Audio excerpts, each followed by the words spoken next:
This story is a work of fiction, created for entertainment purposes only. All characters, events, and situations are entirely fictional. Any resemblance to real people or real events is purely coincidental. The throne room was a cavern of ice, and Emperor Kael Damaris sat at its center like a god carved from granite. He was a man who had lost everything that made him human: his wife, his heir, and his warmth, leaving behind only a crown that weighed more than the empire itself. In the dim, dusty corners of the imperial library, Seris Avan had spent her life trying to become as thin as the shadows she inhabited. A girl forgotten by time and ignored by the powerful. She was a ghost in a silk-lined cage. Someone whose presence never stirred the air, until the night the heavy mahogany doors swung open, and the Emperor himself stood before her. His gaze didn't hold the fire of passion, but the cold calculation of a man looking for a tool, a vessel to contain the scandals threatening to tear his reign apart. He didn't ask for her heart.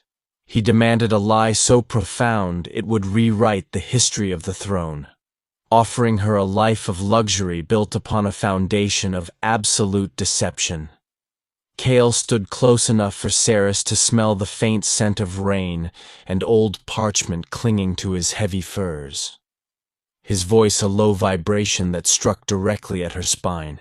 He spoke of the wolves at the gate and the political vultures circling his empty nursery, presenting a contract that required her to carry a phantom weight and pretend to be the mother of a child that didn't exist. To the world, she would be the woman who finally tamed the beast, the miraculous bearer of the next dynasty. But within the private walls of the palace, she would remain the invisible servant she had always been. Seris looked up into those eyes, eyes that had seen empires fall. And she saw a man who had forgotten how to feel anything but duty. She was a woman who had never been anyone's first choice. And now she was being asked to play the most important role in the kingdom while remaining utterly alone. As she whispered her consent, a tremor ran through her that had nothing to do with the cold, realizing that the bridge she was crossing led only deeper into the storm. Kael reached out, his gloved fingers brushing against her chin with a clinical precision that made her heart stutter with a terrifying, forbidden hope. It was a gesture meant to seal a business deal, a cold confirmation of ownership, yet for a woman who had been starved of touch, it felt like a brand upon her soul. The lie was born in that silent room, a beautiful, monstrous secret that would bind the most powerful man in the world to the girl who had nothing. But as she looked into the Emperor's frozen expression, she wondered if the greatest danger wasn't the lie they were telling the world, but the one she was already starting to tell herself. She was stepping into the light of a crown she didn't want, realizing too late that being chosen for a lie might hurt far more than being ignored by the truth. Before we continue into the heart of this unfolding drama, I invite you to become a part of our journey. If the story of Kael and Seris touches your soul, please subscribe to the channel, leave a like, and share your thoughts in the comments below. Your presence here is what brings these characters to life, and we would love to have you with us for every chapter of this emotional odyssey. Kael Damaris walked through the silent, echoing halls of the Black Stone Palace, with the heavy, rhythmic tread of a man who had long since buried his heart beneath layers of imperial duty and grief. The air in the sovereign's private wing remained perpetually chilled, as if the very stones remembered the warmth that had died alongside his wife and infant son only a year prior. He was a ruler who commanded millions, yet his world had shrunk to the size of a cold throne and a desk covered in reports of looming rebellion. Every shadow in the palace seemed to whisper of his failure to protect his own blood, leaving him a hollowed-out king, efficient and terrifyingly pragmatic, but entirely alone in his frozen summit. Far beneath the gilded ceilings of the throne room, Seris Avan existed in a world made of dust and forgotten whispers, tucked away in the deepest corners of the imperial library. For 10 years, She had been a ghost in the machinery of the empire, moving through the stacks of ancient scrolls without ever leaving a footprint on the consciousness of those she served. She was a woman defined by her absence, a quiet soul who had learned that invisibility was the only true protection for someone with no name and no standing. While the world outside clamored for the Emperor's attention, Seris sought only to belong somewhere, her heart aching with the quiet, desperate wish to be more than a footnote in someone else's grand history. The political climate was shifting like treacherous sand beneath Kael's feet, as the High Council began to circle him like vultures, sensing a weakness in his lack of an heir. Rumors of his instability and the potential for a coup were spreading through the capital, fueled by the silence of the palace and the Emperor's refusal to take a new wife. He knew that the only way to silence the dissenting voices was to present a miracle, a sign that the Damaris line was not finished, even if that sign was a complete and utter fabrication. He needed a woman who was nobody, someone who could be shaped into a vessel for a lie and then discarded back into the shadows once the storm had passed. When the Imperial Guards finally came for Seris, she felt a cold dread settle in her stomach, assuming she was being punished for some unknown transgression she had committed in her silence. She was led through corridors she had never seen, past tapestries that told stories of heroes, until she stood before the heavy doors of the Emperor's private study. The man she found there was not the golden god of the propaganda posters, but a weary, shadowed figure whose presence filled the room with an almost physical weight of authority and sorrow. He looked at her not as a person, but as a potential solution to a complex equation. His eyes scanning her simple clothes and trembling hands with a detached clinical intensity. Kael did not offer her a seat or a kind word, choosing instead to lay out the terms of his proposal with the cold precision of a military commander briefing a soldier on a suicide mission. He told her she would be moved to the high suites, draped in the finest silks, and presented to the court as the woman carrying the future of the empire in her womb. There was no room for negotiation and no pretense of affection in his voice. He was buying her silence and her body for a performance that would save his crown.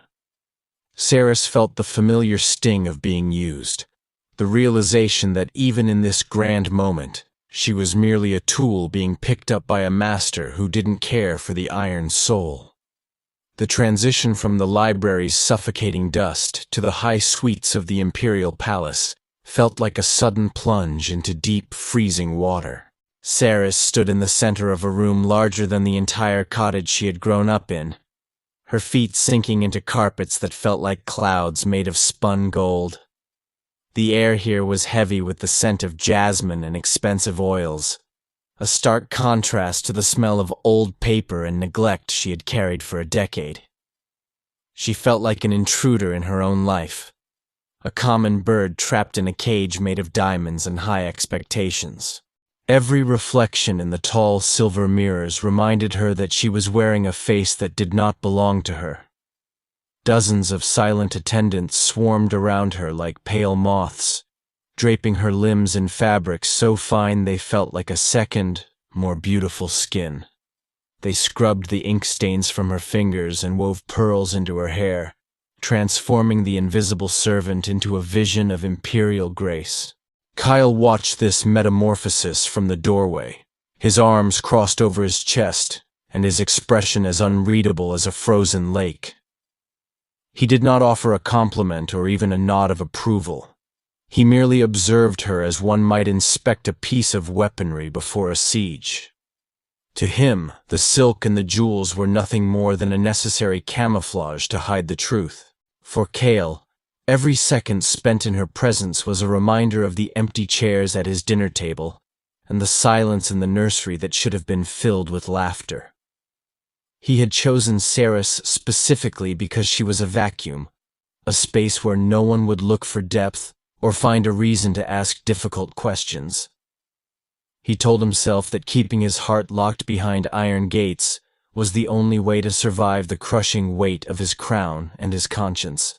If he allowed himself to see her as anything more than a strategic asset, he would have to acknowledge the flickering embers of a guilt he simply could not afford to feel. Their first dinner together in the private dining hall was a masterclass in suffocating silence, punctuated only by the soft clink of silver against fine porcelain. Seris tried to catch his eye, hoping for some small signal of humanity, or perhaps a shared acknowledgement of the absurdity of their situation. But he remained focused on his plate. When she finally gathered the courage to ask a simple question about the history of the palace, his voice cut through the air like a blade of ice. He told her that their arrangement did not require conversation, only compliance and the ability to maintain the illusion of a woman who was deeply cherished and protected. That night, lying in a bed that felt too soft and too vast, Seris stared at the ornate carvings on the ceiling and felt the true weight of her isolation.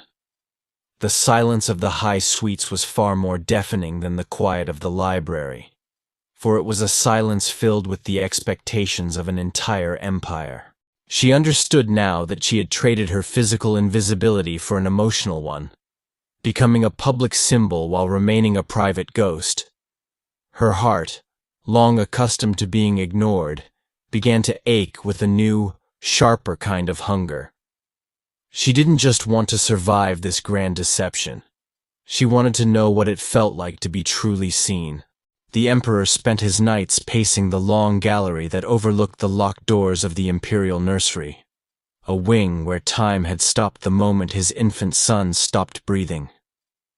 Every shadow in those corridors seemed to take the shape of the woman he had failed to save, her memory echoing in the hollow chambers of his mind like a haunting spirit. He had built a fortress around his grief, believing that if he never spoke of his loss, it would eventually lose the power to destroy him. But the silence only made the weight heavier, turning his heart into a cold star that pulled everything warm into its lonely center. Seris found herself wandering the library of her new prison, searching for records of the woman who had come before her, the Empress whose ghost still held the Emperor's soul in a vice grip. She saw the portraits of a woman who was everything she was not, vibrant, noble, and clearly loved with a ferocity that Kael now sought to bury. It was a cruel irony to be chosen to replace a memory that could never be erased, to play the part of a mother while knowing that the man beside her saw her only as a shadow. She felt the sting of her own insignificance, a quiet ache that whispered she was just a substitute. One evening, she found him in the solar, his head bowed over a map of the borderlands, his hands trembling with a fatigue he would never admit to the world. For a fleeting second, the wall of his majesty crumbled, and Seris saw the broken man beneath the crown, a man who was drowning in the very ocean of power he commanded. She stepped forward, her hand reaching out instinctively to offer a moment of human comfort, a gesture of empathy that transcended their cold agreement. But before her fingers could touch his shoulder, he recoiled as if she were fire, his eyes flashing with a sharp-edged fury that made her heart stop. He told her in a voice that was barely a whisper, but carried the force of a thunderclap that she was there to play a role, not to offer him pity. He reminded her that the silk on her back and the roof over her head were the only connections between them, and that any attempt to cross the emotional distance would be met with total expulsion. The cruelty of his words was a shield he used to protect the raw, bleeding parts of his soul. But to Seris, it felt like a physical blow. She realized then that the man she admired was a fortress designed to keep everyone out, especially her. The next morning, the announcement was made to the royal court, and the lie was officially cast into the world like a stone into a still pond, creating ripples that would soon become waves. Seris stood by his side, her hand resting on the swell of her stomach where a life should have been, feeling the eyes of the entire empire judging her. Kael did not look at her, his profile as cold and distant as a mountain peak, yet his hand covered hers for the sake of the audience. It was a gesture of protection that felt like a mockery, a public lie that underscored her private tragedy. The emperor decreed that for the safety of the unborn heir, they would retreat to the verdant wing, a secluded sanctuary guarded by high walls and even higher secrets. This meant their forced proximity was no longer a matter of public appearances, but a constant, suffocating reality behind closed doors. Seris found herself sharing a space where every sigh and every footstep echoed against the marble, making it impossible to remain truly invisible anymore. She moved through the rooms like a soft breeze, careful not to disturb the heavy silence that Kael wore like a shroud. Yet her very existence seemed to disrupt the carefully curated loneliness of his life. Their days fell into a rhythmic performance of domesticity that felt like walking on a tightrope over a canyon of unspoken truths. They were required to spend hours in the private gardens, visible to the sentries but far from the prying ears of the court, creating the illusion of a couple awaiting their firstborn. Kael would often walk a step ahead, his cape sweeping the grass, while Seris followed with the grace of a woman who had spent her life avoiding being seen.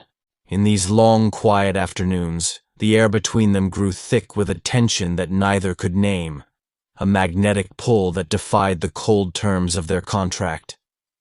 From her position on a stone bench, Seris began to notice the small, jagged cracks in the Emperor's iron facade that no one else was allowed to see. She saw the way his hand hovered over his empty pocket when he thought he was alone, or how he would stare at the sunset until the colors bled into darkness, his jaw tight with a sorrow that never quite reached his eyes. She realized that he wasn't just a ruler. He was a man who had built a prison of duty to keep his grief from consuming the world. Her heart, which had only ever known the cold of being ignored, began to ache for the man who was drowning in plain sight. One afternoon, a sudden summer storm broke over the gardens, sending them both scrambling for the shelter of the narrow colonnade that connected the wing to the main hall. In the frantic rush to avoid the downpour, Seris slipped on the slick stone, and for the first time, Kael's hands weren't clinical or distant as they caught her. He pulled her against the hard line of his chest, his breath hot against her temple as the rain roared around them like a chaotic symphony. For a heartbeat that felt like an eternity, the Emperor didn't let go, his grip tightening as if he were suddenly afraid that the girl he had hired might actually break. The silence that followed the storm was different, no longer empty, but filled with the ghost of that brief, unintended contact that had shattered the professional distance between them. Kael pulled away with a jagged breath, his eyes dark with a confusion that bordered on physical pain, as if her touch had been a poison he hadn't prepared for. He didn't offer a word of comfort, retreating into the shadows of his study, yet the memory of his warmth remained branded into Seris's skin. She realized then that the walls he had built were not just to keep the world out, but to keep himself from realizing that he was still capable of feeling the world's touch. The air in the verdant wing grew heavy with the unspoken memory of that rain-soaked moment, a phantom weight that seemed to follow Kael into every corner of his sanctuary. He tried to bury himself in the dry, dusty pages of military logistics and provincial taxes, but the sensation of Seris's slight frame against his chest remained like a stubborn ghost. How could such a fragile thing possess the power to unsettle a man who had stared down armies without flinching? He found himself watching the door, his heart skipping a beat whenever the soft rustle of her silk gown announced her quiet approach through the marble halls. Seris noticed the change in the way he looked at her when he thought she was occupied with her embroidery or lost in a book. The cold, analytical gaze of a master had been replaced by something more restless, a flickering uncertainty that made her pulse quicken with a terrifying thrill. She began to leave small, quiet offerings on his desk, a sprig of lavender to soothe his restless nights, or a cup of herbal tea prepared exactly the way he liked it. She never waited for a thank you, fading into the shadows before he could speak. Yet she felt his eyes following her every departure, with a new intensity. Kael found himself reaching for the tea she left behind, the warmth of the porcelain seeping into his fingers like a forbidden comfort he didn't deserve. He was a man built for war and cold diplomacy, yet he was being dismantled by the simple, silent kindness of a woman he had intended to use as a shield. Why did her presence feel more like a sanctuary than the throne he had fought so hard to protect? Every time he intended to remind her of the cold parameters of their arrangement, the words died in his throat, choked by the sudden, desperate need to see her smile just once. One evening, as the moon cast long, silver ribbons across the library floor, they found themselves standing on opposite sides of a tall bookshelf, separated only by thin layers of leather and parchment. Kael reached for a volume on ancient law, but his hand brushed against hers as she moved to replace a scroll, the contact sending a jolt of electricity through the hushed room. Neither pulled away this time. The silence was thick with the weight of everything they couldn't say and the dangerous truth of what they were becoming. In the dim light, his eyes searched hers for a reason to stop this madness, but found only a mirror of his own lonely soul. The realization that the boundaries of their agreement were dissolving was a slow-acting poison that neither of them had the strength to cure. Seris saw the way his shoulders lost their rigid tension when they were alone, a subtle surrender to the peace she offered without ever asking for a price in return. She was no longer just a ghost in his palace. She was becoming the heartbeat of his private world, a reality that terrified her, even as it made her feel truly alive for the first time. But as the lies to the outside world grew larger, the truth between them became a fragile glass bridge that threatened to shatter under the weight of a single, honest word. The dawn usually brought a sharp, cold clarity to the Emperor's mind, but lately, the early light only illuminated the growing depth of his obsession with the woman living in the next room. He watched from his balcony as Seris walked through the morning mist in the gardens, her movements as fluid and quiet as a prayer. She didn't know he was watching, yet she moved with a dignity that made his chest tighten with an unfamiliar ache. Kael realized that her silence wasn't a lack of voice, but a deliberate sanctuary she had built for herself, and he found himself wanting to be the only one invited inside that sacred, quiet space. Later that day, he found his favorite travel cloak neatly folded on his chair, a jagged tear in the hem meticulously repaired with stitches so fine they were nearly invisible to the naked eye. He knew it was her work, a quiet act of service that required no recognition and asked for no reward, yet it felt more significant than a dozen victory parades.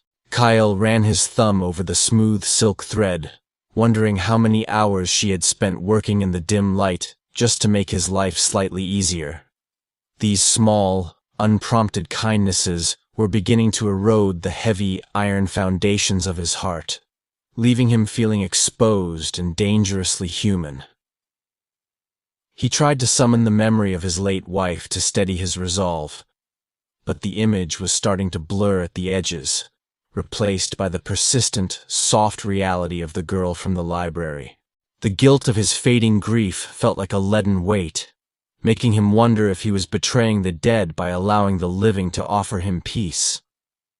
Was it possible to love a shadow while a ghost still demanded his absolute loyalty to a past that was never coming back? Every time Seris entered a room, the cold architecture of his morning seemed to tremble, threatening to collapse and bury him beneath the ruins of his own carefully guarded sorrow. During their evening walk, a rare moment of genuine conversation broke through the practiced artifice of their public personas when Seris spoke of her childhood spent among the forgotten scrolls of the lower archives. She described the way the moonlight used to hit the gold leaf on ancient maps, making the world seem infinite and full of hidden possibilities, even for a girl who had nothing. Kael found himself listening with a hunger he couldn't explain. captivated by the way her eyes lit up when she spoke of things that held no political value. For the first time in years, he wasn't looking at a subordinate or a tool, but at a woman whose soul was far richer than his entire empire. As the sun dipped below the horizon, casting long, bruised shadows across the stone balcony, he reached out to tuck a stray lock of hair behind her ear, his fingers lingering against her warm skin. The world outside the verdant wing was full of people waiting for him to fail, but in this small, private circle of light, there was only the sound of two hearts beating in a frantic, uneven rhythm. He saw the flicker of hope in her eyes, and the way she leaned almost imperceptibly into his touch, a silent surrender that mirrored his own. The lie was becoming a cage, and the truth was a fire that threatened to burn down everything they had both fought so hard to build. The dinner table, once a battlefield of silence, had become a sanctuary of whispered stories and shared glances that lingered too long to be part of any performance. Kael found himself lingering in the common room of the suite, abandoning his duties earlier each night just to watch the way the firelight played across Seris's focused features as she read. He no longer saw a servant or a strategic pawn. He saw a woman whose quiet strength was a balm to his jagged nerves. Every word she spoke was like a stitch in the frayed fabric of his soul, slowly mending the parts of him he thought were permanently broken by his past. One clear midnight, Kael led her to the highest observatory, a place where the constellations hung like a crown of diamonds over the sleeping empire. He spoke of the ancient kings who believed the stars were the eyes of their ancestors watching over them, his voice losing its usual edge of command and becoming soft with a rare, crystalline vulnerability. He confessed the fear that he was being judged for the deception they were weaving, the weight of the crown suddenly feeling like lead upon his brow. Seris listened with a depth of understanding that no counselor could ever offer, her presence a silent anchor in the darkness. Seris felt the cruel irony of her position every time she tightened the silk wrappings that simulated a growing life beneath her gowns, a physical manifestation of the lie that bound them together. She was carrying a ghost for a man she was beginning to love, with a terrifying, hopeless intensity, playing the role of a mother to a shadow, while her own heart yearned for something real. How could she continue this charade when every touch of his hand felt like a brand, and every kind word felt like a promise she knew he might never be able to keep? The boundary between the role and the reality was blurring. For Kael, the palace had ceased to be a tomb of memories, and had transformed into a living, breathing space centered entirely around the small, quiet woman who moved through it with such grace. He found himself searching for her during the long council meetings, his mind wandering from matters of state to the curve of her smile and the way she smelled like rain and old books. He was the emperor, a man who should have been above such distractions. Yet he was falling for the very girl he had hired to be a hollow vessel for his political survival. The realization was a slow creeping fire. They stood together on the balcony, the scent of night-blooming jasmine thick in the air, a silence passing between them that was no longer empty, but heavy with the weight of an imminent, life-altering choice. Kael leaned in, his breath hitching as he looked down at the woman who had managed to do what no army ever could: conquer the frozen wasteland of his heart without a single blow. Just as the distance between them seemed to vanish, a distant horn blast from the city gates shattered the moment, a harsh reminder that the world outside was still waiting to demand its due. The spell was broken. The horn blast was a herald of the outside world, a cold reminder that an emperor does not belong to himself, but to the hungry machinery of the state. Within minutes, the fragile peace of the observatory was replaced by the urgent stride of messengers and the sharp clinking of armored guards. Kael's expression shifted instantly, the softness of the moonlight dying in his eyes as he donned the mask of the great emperor once more. He did not look back at Seris as he was swept away by his advisors, leaving her alone in the cold wind, the warmth of his touch still ghosting against her skin. In the days that followed, the walls of the verdant wing felt less like a sanctuary, and more like a fortress where Kael had retreated into his own shadow. The political unrest at the borders had intensified, and with it, the scrutiny upon the Emperor's private life reached a fever pitch of suspicion and greed. Kael became a ghost once again, his presence in their shared rooms limited to brief, stony appearances, where he barely acknowledged Seris's existence. He was terrified of the vulnerability he had shown her, convinced that his heart was a liability that would lead to the Empire's ruin if he allowed it to beat for a common girl. Seris watched him from the periphery, the old familiar ache of being invisible returning with a sharpness that felt like a betrayal of the hope she had nurtured.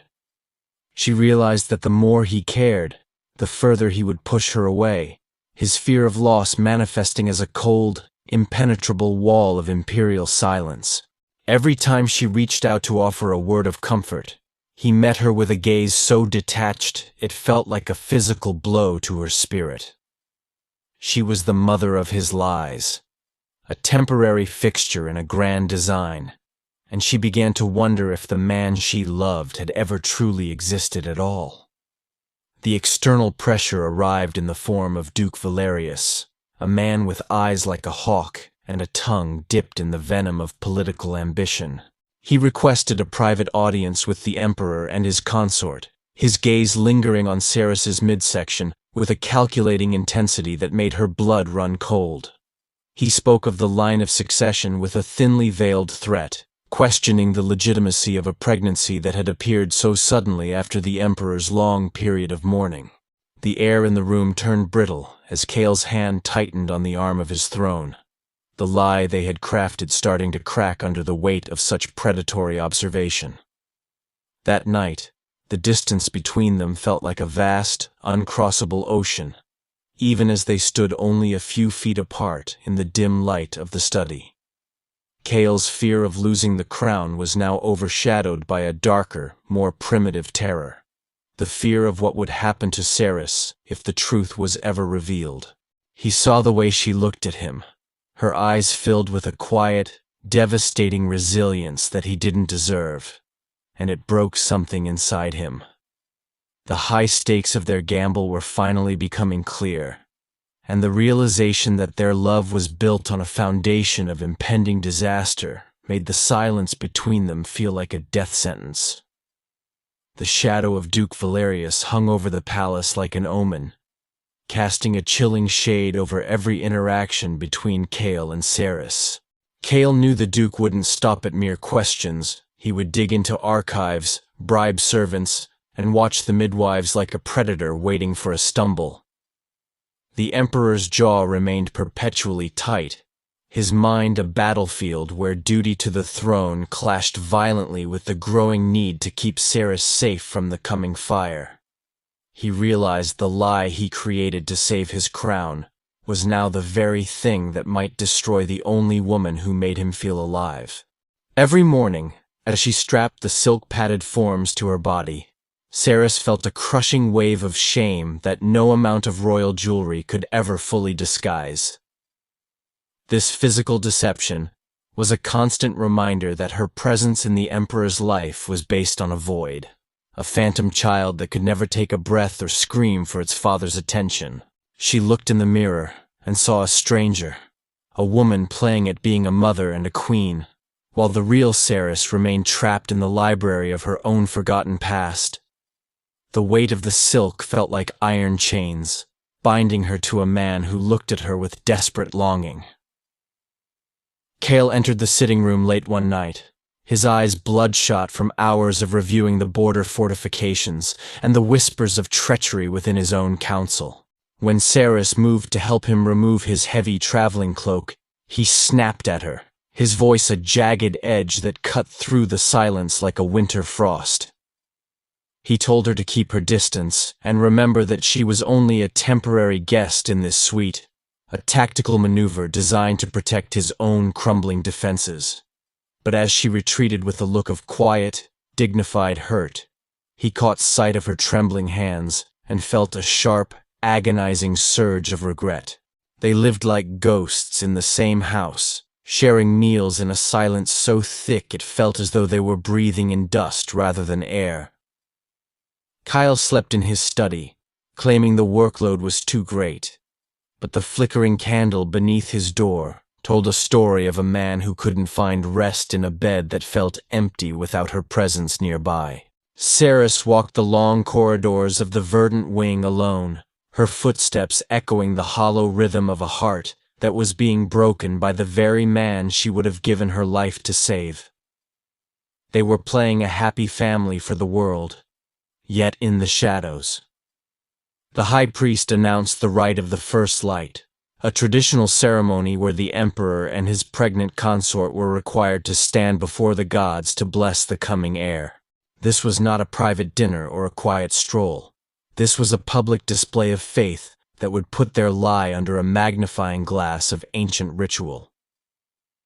Kael looked at the invitation and felt a cold sweat, knowing that if they failed this test, the executioner's blade would be the only thing waiting for them both.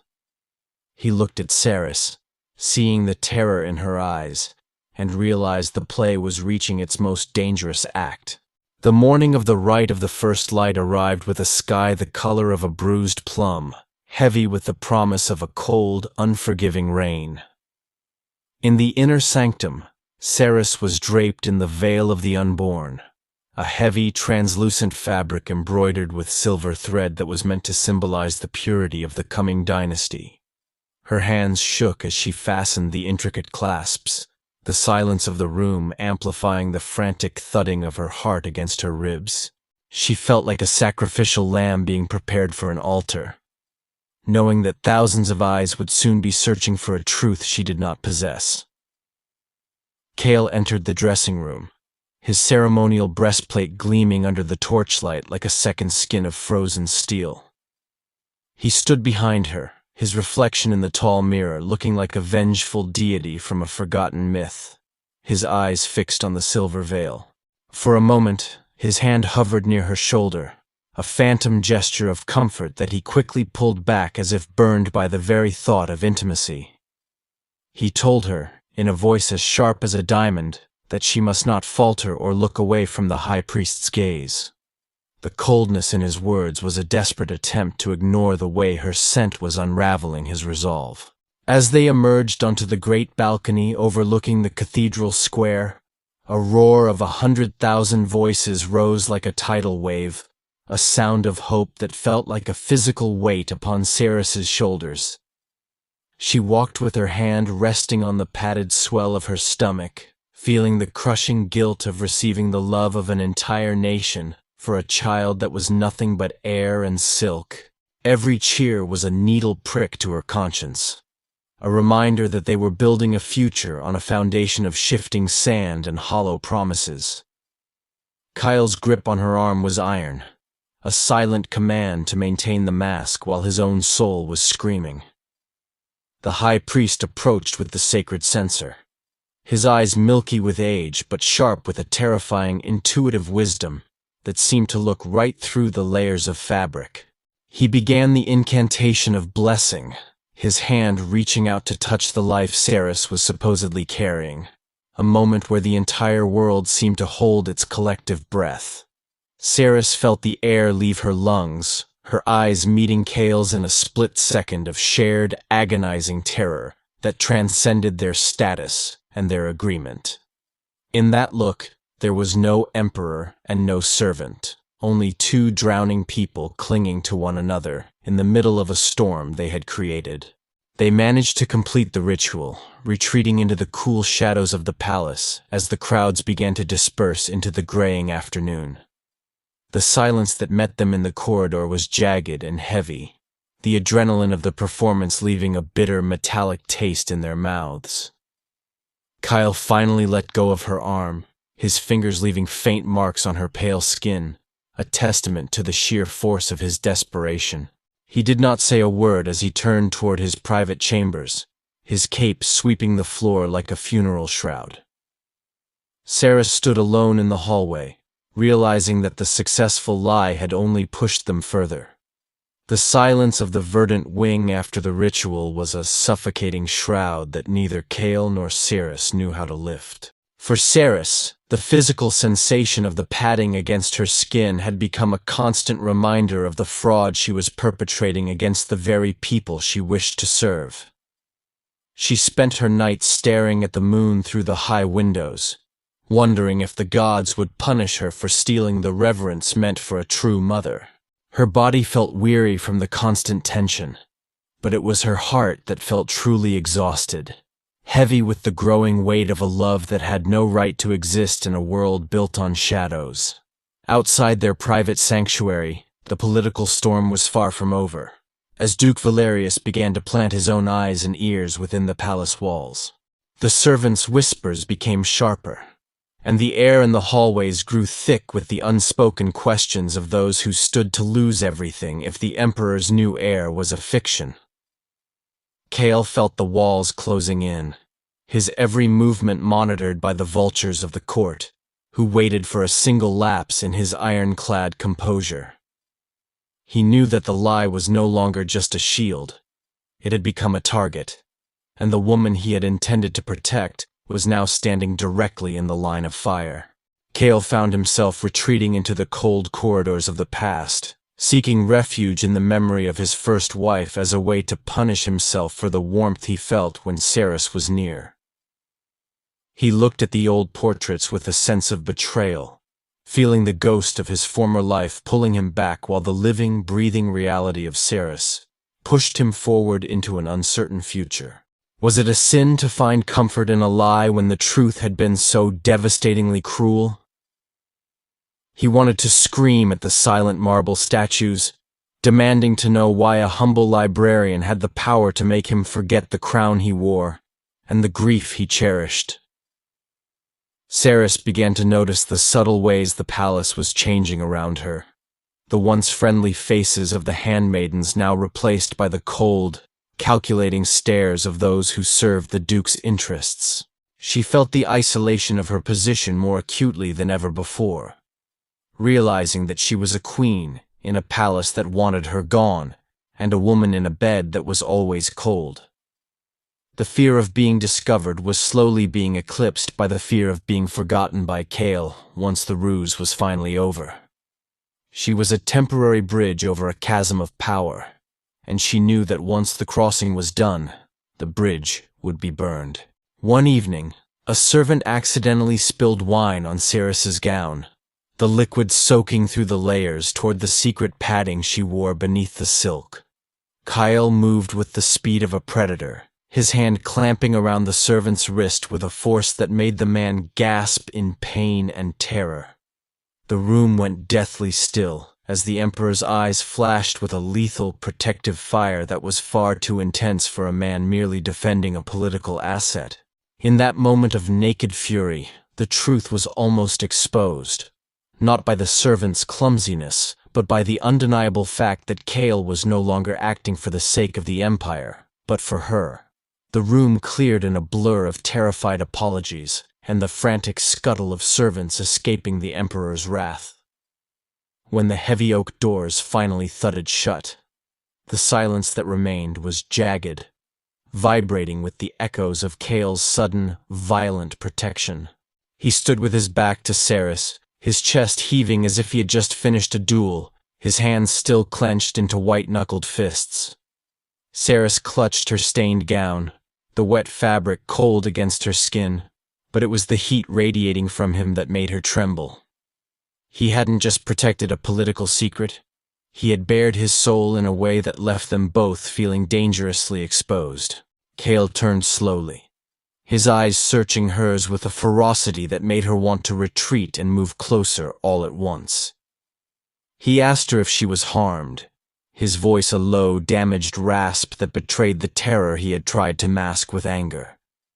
When she whispered that she was fine, he didn't look relieved. He looked devastated, as if her safety was a burden he could no longer carry in secret. He paced the room like a caged animal, railing against the weakness that she had introduced into his life. He claimed he had chosen her for her invisibility, yet now she was the only thing in his entire empire he could truly see. Seris felt a tear escape, tracing a hot path through the expensive powder on her cheeks as she finally spoke the words that had been poisoning her heart. She asked him why he bothered to protect a lie when the truth was that she was nothing to him but a convenient ghost. She reached for the ties of the silk padding, her fingers fumbling with the deception that had defined their relationship for months, wanting to rip away the physical manifestation of their fraud. She was tired of carrying a child made of cloth and promises, tired of being a temporary vessel for a love that belonged to a woman who was long since buried in the earth. Kael crossed the space between them in 2 long strides, his hands catching hers before she could undo the bindings of their shared disaster. He held her wrists with a desperate strength, his gaze locking onto hers with a raw, agonizing honesty that shattered the last of his imperial defenses. He didn't tell her it was for the empire or the crown. He told her that he was terrified of the day the lie ended because it meant she would have no reason to stay. The emperor of the world was admitting that his power was a hollow shell and that he was a man begging a servant for a reason to keep breathing. The revelation hung in the air like a blade suspended by a single thread, a truth so heavy it threatened to crush them both. They were standing on the precipice of a total emotional rupture, where the roles they played were no longer enough to contain the volatile reality of their connection. Seris saw the depth of his isolation and the jagged edges of a grief that had finally found a place to rest in her. But as they stood in that charged, agonizing proximity, a sharp knock at the door signaled that their private crisis was about to be interrupted by a public catastrophe they could no longer avoid.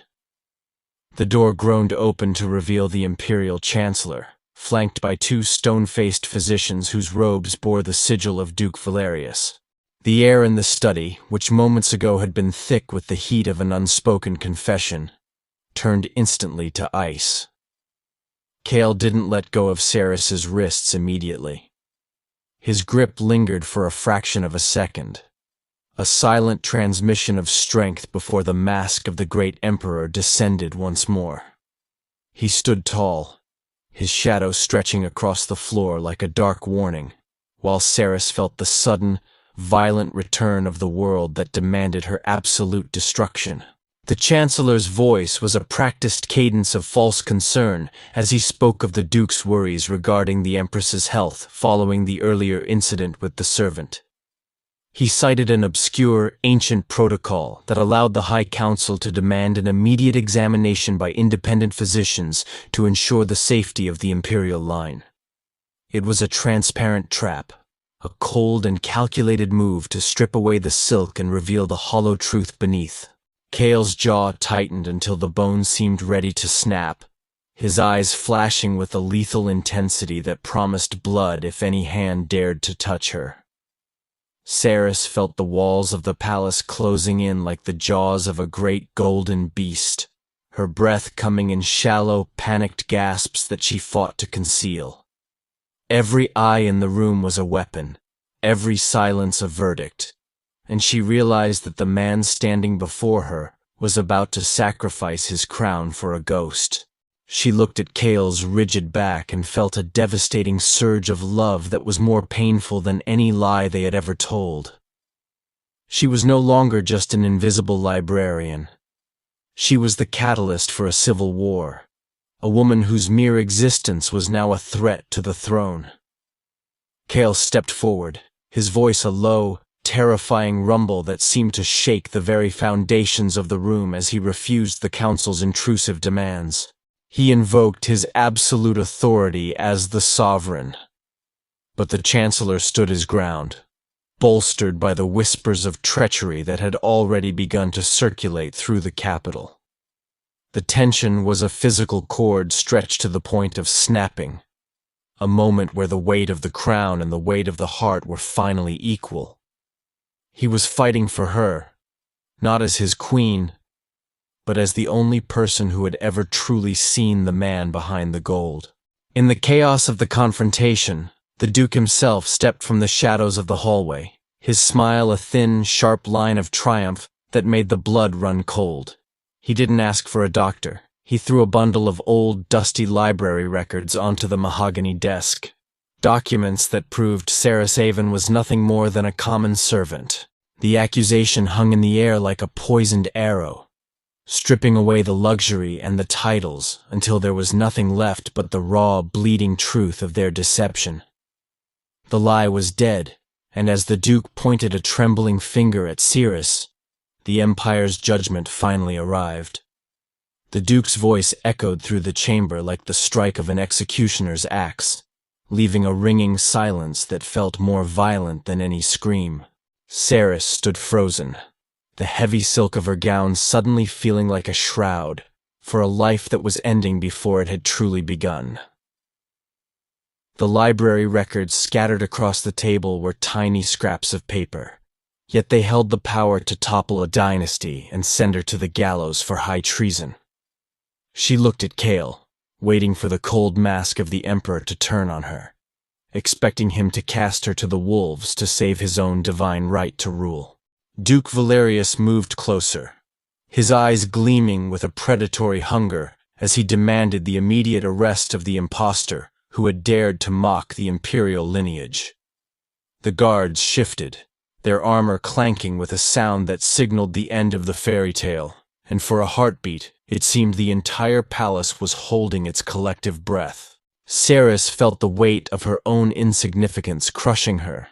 A girl who had once dreamed of being seen, now wishing for nothing more than to dissolve back into the dust of the archives. She prepared herself for the inevitable rejection.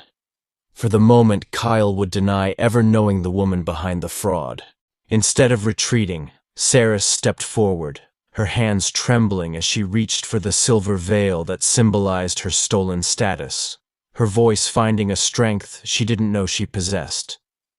She told the room that she was indeed the girl from the shadows, a woman of no name and no consequence, and that the crime was hers alone to carry. She sought to shield Kael from the fallout, ready to take the full weight of the Empire's wrath if it meant he could remain the god on the throne he was born to be.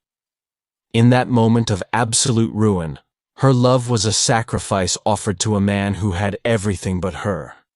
Kael looked at the woman who was trying to save him even as he was the one who had dragged her into this nightmare, and the iron walls of his soul finally shattered beyond repair. He saw the library documents not as evidence of a crime, but as a record of the life he had almost overlooked, a life that was worth more than all the gold in his treasury. The realization that he had almost lost the only thing that felt real in a world of artifice struck him with the force of a physical blow. He did not care about the crown or the ancestors. He only cared about the woman standing in the center of the storm.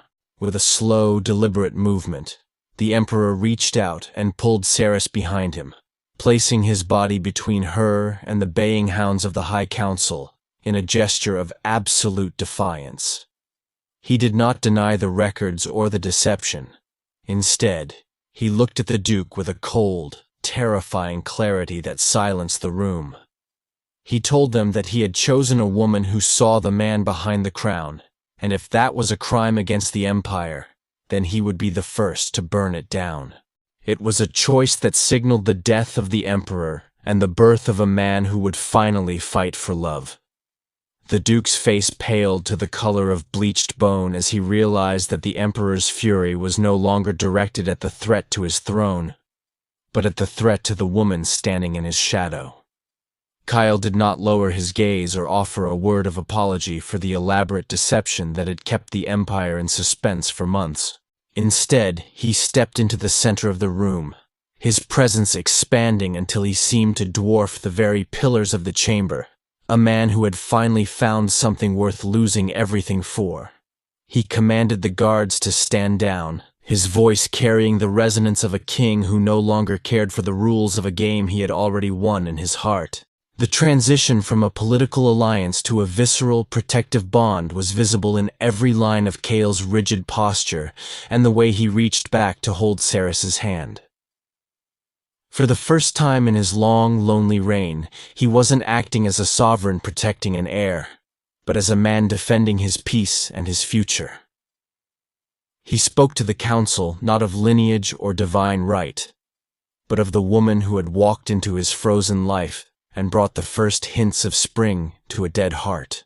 The shock in the room was absolute, a heavy, vibrating silence that signaled the collapse of the old world order and the birth of a new, dangerous truth. Seris felt the warmth of his fingers interlaced with hers, a contact that felt more substantial and real than any silk or crown she had been forced to wear. She looked at the back of his head, at the man who was currently burning his own legacy to the ground just to keep her from being taken away. The fear that had lived in her chest like a cold stone began to melt, replaced by a devastatingly beautiful realization that she was no longer invisible. She had spent her life hiding in the margins of history, but in this room, under the judgmental gaze of the powerful, she was finally being chosen for who she was. Kael turned his attention back to the Duke, his eyes narrowing with a lethality that made the older man stumble back against the heavy mahogany desk. He told the assembly that if the Empire required a perfect blood-born heir to remain stable, then perhaps the Empire was not as strong as he had believed. He declared that Seris would remain by his side not as a vessel for a lie, but as the woman he had chosen with a clarity that surpassed any political necessity. It was a moment of absolute vulnerability that transformed into a source of untouchable power, proving that the great emperor was most dangerous when he had everything to lose. As the sun began to break through the storm clouds outside, casting long golden fingers of light across the shattered records on the desk, the tension in the room shifted from confrontation to a stunned, reluctant acceptance. The Duke's power play had failed, not because the lie was exposed, but because the truth that replaced it was far more potent and terrifyingly honest. Kael led Seris toward the doors, ignoring the whispers and the cameras of the mind that would carry this story to the furthest reaches of the kingdom. They walked out of the study as two broken people who had finally found the strength to be whole, leaving the ruins of their deception behind them forever. They walked through the long corridors of the Blackstone Palace, not as a sovereign and a servant, but as two souls who had survived a wreckage of their own making. The weight of the silk padding and the silver veil was finally gone, discarded in the quiet of their chambers like the skin of a life they no longer needed to inhabit. For the first time, Seris felt the cool air against her skin, without the suffocating layers of a phantom pregnancy, and Kael's hand never once let go of hers. The servants they passed bowed lower than ever before, sensing that the man before them was no longer a statue of ice, but a living fire. In the heart of the verdant wing, where the silence had once been a weapon of isolation, a new kind of peace began to take root in the shadows. Kael sat on the edge of the large bed, his crown resting forgotten on a side table, his eyes tracing the lines of Seris's face as if he were seeing her for the very first time. He told her that he had spent his life building walls to protect a heart that was already dead, never realizing that a girl from a library could breathe life back into the ashes. There was no talk of politics or succession, only the soft, rhythmic sound of two voices finding harmony in the truth. Seris reached out, her fingers tracing the jagged scars on Kael's heart that no one else was allowed to touch, feeling the deep, resonant pulse of a man who was finally home. She had spent 27 years waiting to be noticed, believing that her only value lay in her utility to others. But in Kael's gaze, she saw a reflection of a woman who was enough just as she was. She was no longer a ghost in the stacks or a temporary bridge for a king's survival. She was the anchor of his world, the one person who had been chosen not for a role, but for her soul. The empire outside would continue to whisper, and the council would eventually find new ways to challenge their peace, but the foundation of their reign was no longer built on fear or hollow lineage. Kael understood now that a true legacy wasn't found in the blood of a child that didn't exist, but in the strength of a love that could stand against the weight of 1,000 crowns. They would face the vultures and the scandals together, a united front that the world could never truly dismantle because they had already survived the worst of their own deceptions. The library girl and the emperor had rewritten the laws of their own destiny. As the final embers of the hearth fire cast a warm golden glow over the room, Kael pulled Seris into his arms, his forehead resting against hers in a silent prayer of gratitude. The journey that began with a cold, desperate agreement had ended in a redemption that neither of them had dared to dream of when the shadows were long. They were no longer playing a part or hiding behind the silk of a lie. They were simply two people who had found light in the most unlikely of places. In the quiet of the night, the great emperor finally closed his eyes, knowing that for the first time in his life, he had been chosen too.